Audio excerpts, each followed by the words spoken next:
સંગ્રહ વૃત્તિનો નાશ કરો. બોલો, દુકાનો ખાલી ખાલીને આપણે બધાએ આપણા ઘરને કેવા ગોડાઉનો બનાવ્યા છે કે નહીં? દુકાનોમાંથી માલો ખરી જેટલી વાર બજારમાં ગયા લેતા એ વસ્તુ 12 મહિનામાં એક વાર આપણા હાથમાં નથી આવતી, તો એ લાયા જ કરી. જેને નથી મળતું એને આપીએ તો આપણું ઘર પર થોડુંક વ્યવસ્થિત રહેતું રહે, નહીં તો સડકતું જાય, ઉદય આવતી જાય.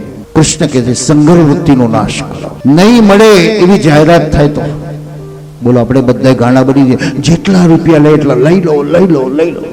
એટલે વેપારી ખુશ થઈ જાય, વધારે તો ભાવ.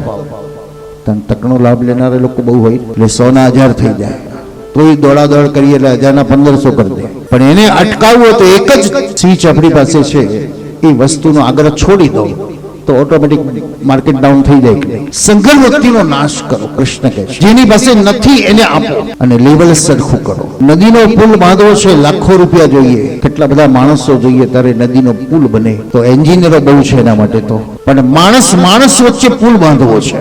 બોલો, છે કોઈ એન્જિનિયર માણસ વચ્ચે પુલ બનાવી દે? તો શાસ્ત્ર એક ઉપાય બતાવે છે, તમે આપવા માટે હાથ લાંબો કરો, લેનારો લેવા માટે હાથ લાંબો કરે, અને એકબીજાના હૃદય સુધી તમે પહોંચી ગયા.